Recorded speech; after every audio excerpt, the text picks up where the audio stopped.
Ladies and gentlemen, Jazz Borganzo, what's next? We're going to cover three stories today, and hopefully I can do this in rapid fire. Three obscure, not, well, I won't say obscure stories, but stories that definitely you might have missed. But let's take a look. Story number one. This comes out of the Democratic Congressional Campaign Committee's hire, of course, diversity hire. Hires delete anti-cop post. If the cops kill me, quote, burn every cop precinct to the ground. Oof, a joy. Erica Joy Baker, the Democratic Congressional Campaign Committee's latest diversity hire, has a well-known history of anti-law enforcement posts. Cop hater, translate. Including one which he told activists in recently deleted posts, quote, if the cops kill me, burn every cop precinct to the ground. The DCCC announced Baker's addition to the committee as a chief tech officer.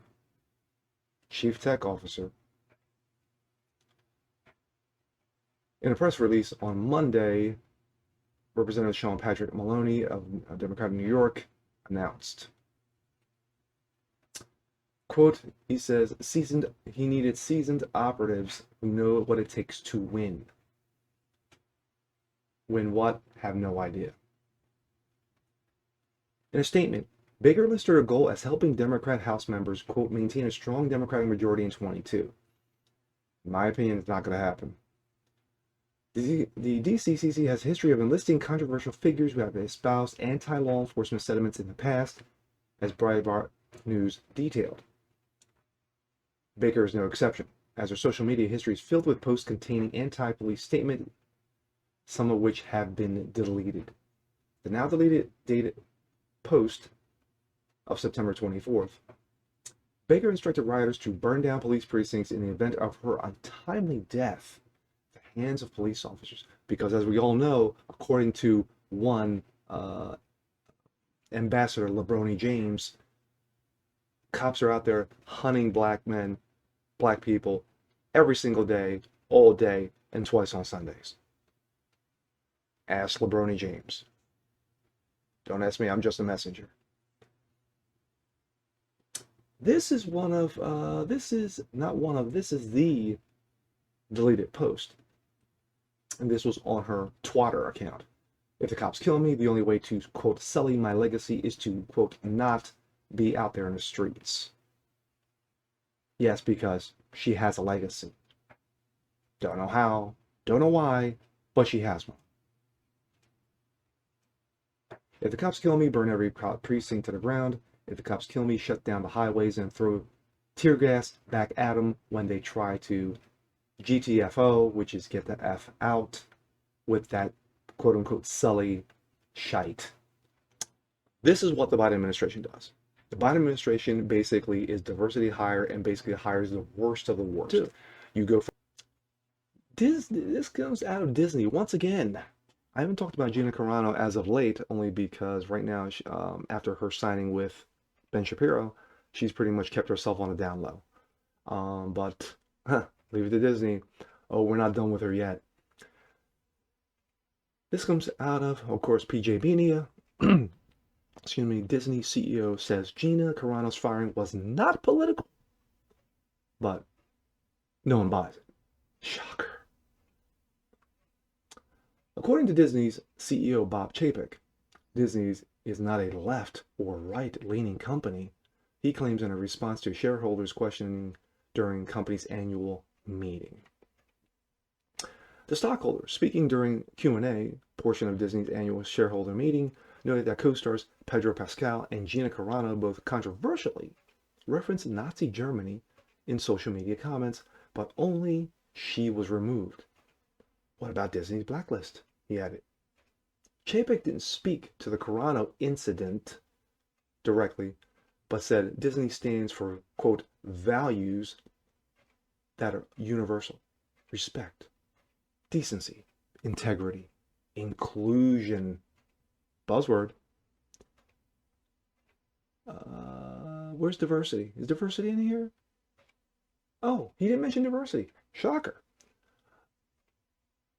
And we seek to have the content that we reflective of the rich diversity. Ah, there it is. There it is.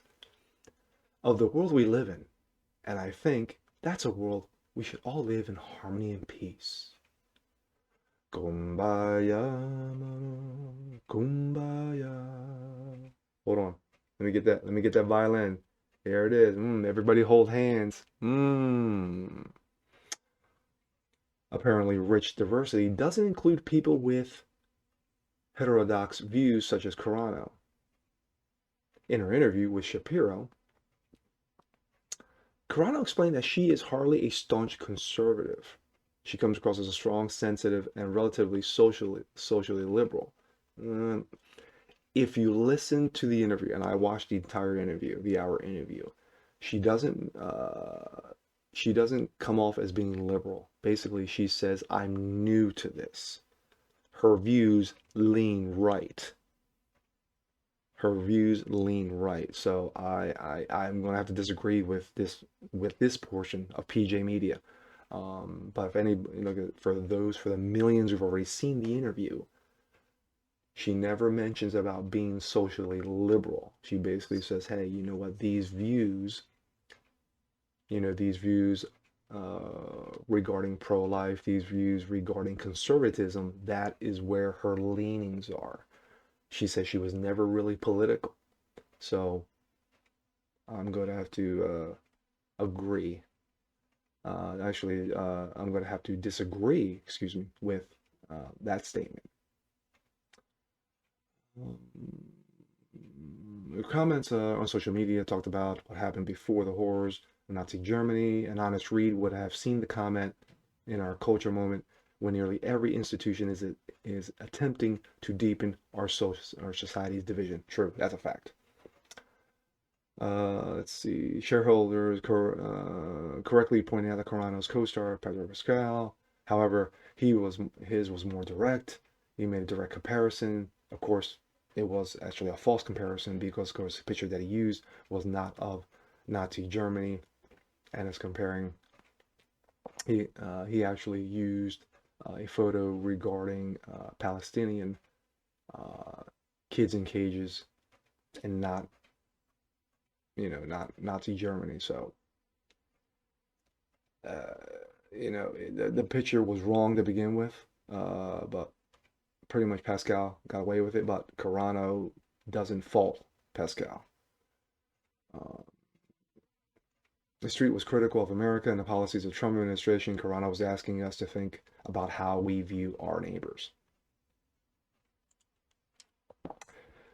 But let's make this extremely clear that when it comes to Disney, Disney constantly is living in a fantasy land. They're living in their own little fantasy bubble that basically says,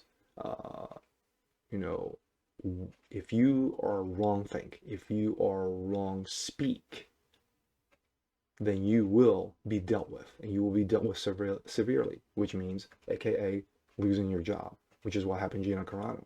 Gina Carano was made a scapegoat, basically to try to make her an example. You have the most popular character, Cara Dune, on probably the most popular show at the time, The Mandalorian. You get rid of your most popular character, your actress, and so now the show has taken a massive hit. Back to PJ Media. And Mumford & Sons has gotten a little bit of play in the last day or so. Tucker Carlson was mentioning them on his show. And Mumford & Sons guitarist steps down after endorsing Andy Ngo's book exposing Antifa. Yes, Winston Marshall committed the unpardonable sin of endorsing conservative journalist Andy Ngo's book on unmasking Antifa. Now, if anybody has seen the book or read any kind of excerpts from the book, wow.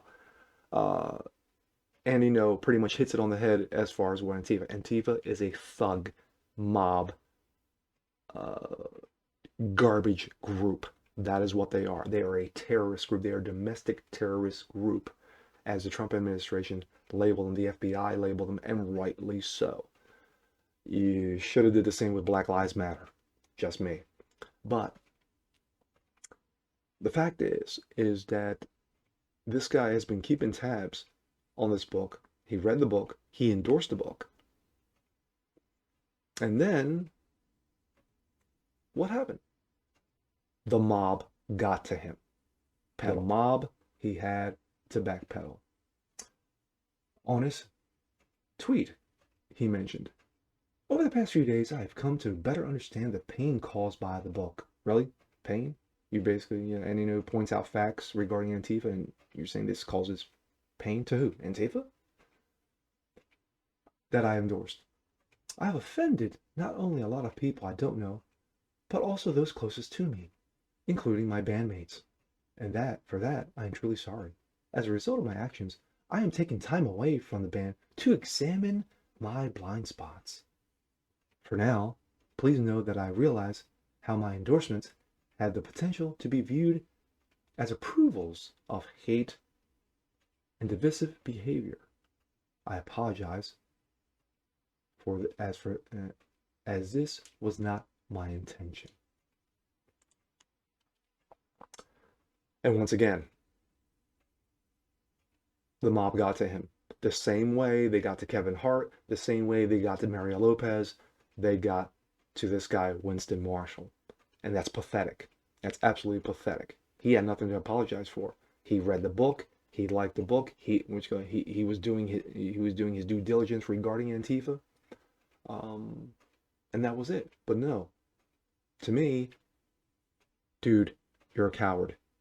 You're a coward and a clown for you to backpedal like this. Antifa is garbage. They're absolute garbage. You were absolutely right to endorse the book. Now, you didn't have to endorse the book. You got to say, hey, I just read Andy No's book. You didn't even have to mention it. I read some of the excerpts from it. I liked what I read. I did enough research on it. Okay, and what were they gonna do? Go read, and they kept on read to the point where you cracked. Now that you've kissed the ass, you have to keep kissing the ass now, dude. Too late. Just like Mario Lopez, just like Kevin Hart, to a degree, Terry Crews, but it's pathetic, dude. That's absolutely pathetic. And with that, I'm Jez Broganzo. This is what's next. These are just some stories you might have missed. Please comment below, like it, share it, hit the subscription button. Make sure you hit that bell to make sure you don't miss a thing. We'll see you next time. Peace.